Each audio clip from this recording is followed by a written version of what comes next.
Hello students, मैं doctor Seema Ojha, department of home science, MS college Bikaner.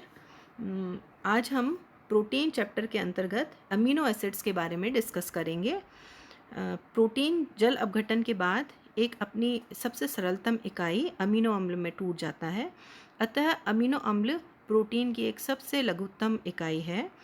कई amino अम्ल आपस में मिलकर प्रोटीन का निर्माण करते हैं, इसलिए अमीनो अम्ल को प्रोटीन का आधारीय स्तंभ भी कहा जाता है। अमीनो अम्ल की संरचना के आधार पर उसे दो भागों में बांटा गया है। अमीनो अम्ल समूह है और दूसरा है कार्बोक्सिल समूह। पहला अमीनो समूह और दूसरा कार्बोक्सिल समूह। इन्हीं के आधार पर प्रोटीन की गुणवत्ता उसमें उपस्थित अमीनो अम्ल के प्रकार, मात्रा एवं उसके आपस में जुड़ने के तरीके पर निर्भर करती है।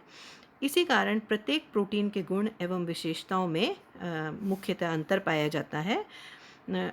आज तक या अब तक कुल मिलाकर 22 प्रकार के अमीनो अम्ल का पता चल पाया है, जो कि हमारे भोजन एवं शरीर में पाए जाते हैं या उसके लिए असेंशियल होते हैं। इनमें से 10 अमीनो अम्ल ऐसे होते हैं जो हमारे शरीर में वृद्धि एवं विकास के लिए अत्यंत ही महत्वपूर्ण हैं।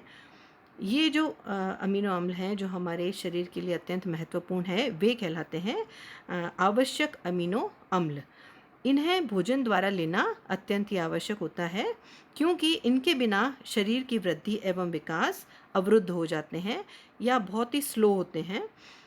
इनका निर्माण हमारे शरीर में नहीं हो पाता है, इन अमीनो अम्ल का निर्माण।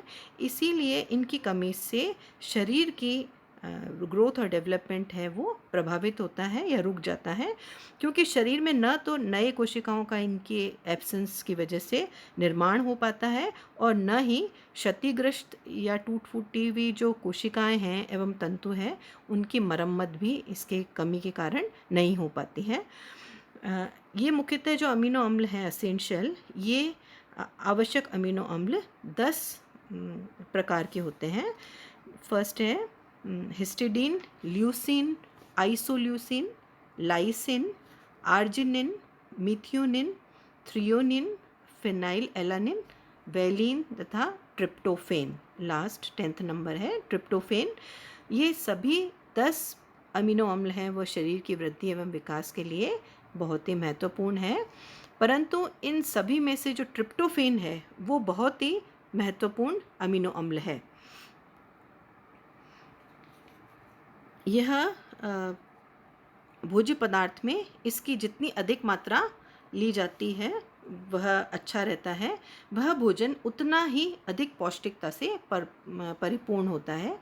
प्राणिज भोज्य पदार्थों में ट्रिप्टोफेन जो है अमीनो एसिड वो प्रचुर मात्रा में विद्यमान रहता है, जैसे कि दूध, दही, पनीर, मांस, मछली, अंडा, यकृत आदि। इन सभी में ट्रिप्टोफेन अधिक मात्रा में पाया जाता है। 10 अमीनो अम्ल के अतिरिक्त 5 अमीनो अम्ल और इस प्रकार के हैं जिन्हें हम आंशिक रूप से आवश्यक कह सकते हैं। इनका निर्माण शरीर में नहीं होता है, इसीलिए इन्हें भी हमें डाइट के द्वारा लेना आवश्यक है, या हम जो भोजन ग्रहण कर रहे हैं उसी में इन अमीनो अम्लों की प्रेजेंस है वो अति आवश्यक है। ये अमीनो अम्ल शरीर की कोशिकाओं एवं तंतुओं के निर्माण के लिए भी आवश्यक हैं। इन्हें भी भोजन के द्वारा ही लेना होता है। ये 5 अमीनो अम्ल हैं थायरॉक्सिन, सिस्टीन, ग्लाइसिन, टायरोसिन तथा सीरीन। ये 5 हैं अमीनो अम्ल जो कि आंशिक रूप से हमारे शरीर के लिए आवश्यक हैं। नेक्स्ट जो क्लासिफिकेशन है वह आता है अनावश्यक अमीनो अम्ल या नॉन असेंशियल अमीनो एसिड्स। अनावश्यक अमीनो अम्ल का निर्माण शरीर में नाइट्रोजन की उपस्थिति में स्वतः ही हो जाता है, अतः इन्हें भोजन के द्वारा लेना आवश्यक नहीं है, इसलिए इसे अनावश्यक अमीनो अम्ल की संज्ञा दी जाती है। ये अमीनो अम्ल न तो शरीर में नई कोशिकाओं एवं तंतुओं का निर्माण करते हैं और न ही क्षतिग्रस्त तंतुओं एवं कोशिकाओं की मरम्मत का ही कार्य करते हैं। अनावश्यक अमीनो अम्ल हैं बॉडी में वो निम्नलिखित हैं। एनालिन, हाइड्रोक्सीप्रोलीन, प्रोलीन, एस्पार्टिक अम्ल।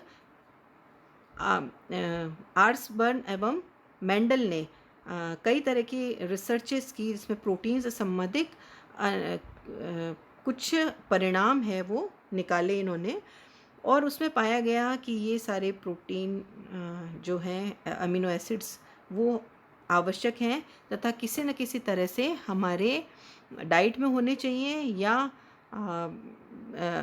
बॉडी के अंदर ही वह विकसित होते जाते हैं या बॉडी के अंदर ही हमें मिल जाते हैं जो हम डाइट ले रहे हैं उसके द्वारा, या अंदर ही डेवलप हो जाते हैं जिससे हमें प्राप्त हो जाता है। जब इन्होंने रिसर्च करके चूहों के आहार में केवल कैसीन दिया गया तो उनकी वृद्धि सामान्य रही, लेकिन जब चूहों को गेहूं का प्रोटीन ग्लाइडिन दिया तो उनकी वृद्धि है वह अवरुद्ध हो गई, परंतु वज़न में कोई खास परिवर्तन नहीं आया। जब चूहों को केवल मक्का दिया गया तो उनके वज़न में निरंतर कमी आती गई और बाद में उनकी मृत्यु हो गई। इस तरह के रिसर्चेस हैं वो अलग अलग अमीनो एसिड्स पर किया गया। इसके अलावा जब चूहों को जीन नामक प्रोटीन के साथ ट्रिप्टोफेन प्रोटीन दिया गया तो उनका वज़न सामान्य रहा परंतु वृद्धि अवरुद्ध हो गई। अतः उन्होंने ये निष्कर्ष निकाला कि ग्लाइडिन के साथ साथ लाइसिन के प्रयोग से चूहों के वज़न में वृद्धि, दोनों में ही वृद्धि होती है, अर्थात ग्लाइडिन एवं लाइसिन से एक ऐसा अमीनो अम्ल की मिश्रण से प्राप्त होता है जो शरीर के सामान्य वृद्धि एवं विकास के लिए महत्वपूर्ण होता है।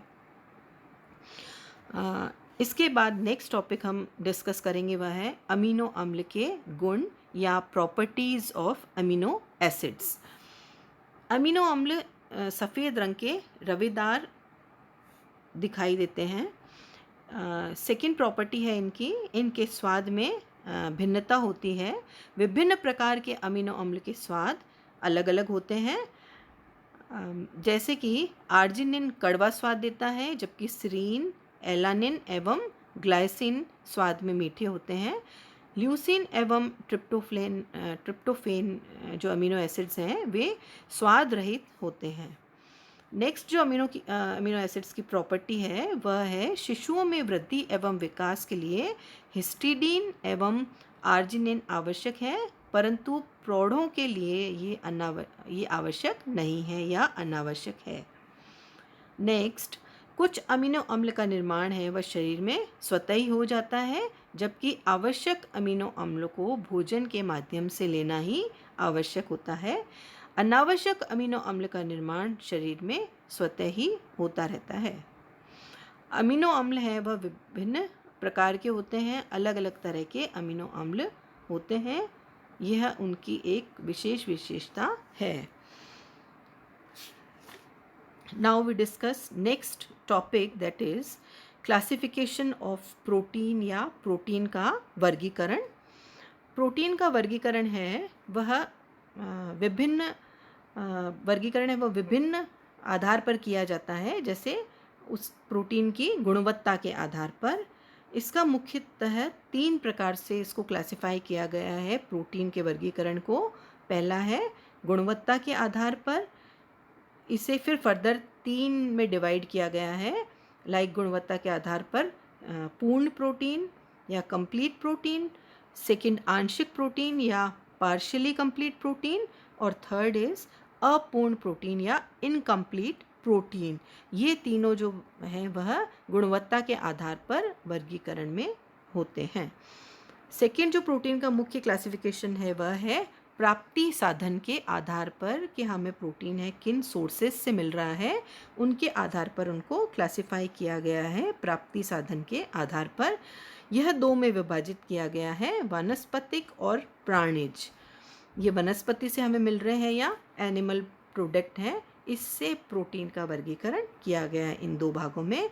तीसरा प्रोटीन का जो मुख्य वर्गीकरण है वह है भौतिक गुण एवं घुलनशीलता के आधार पर।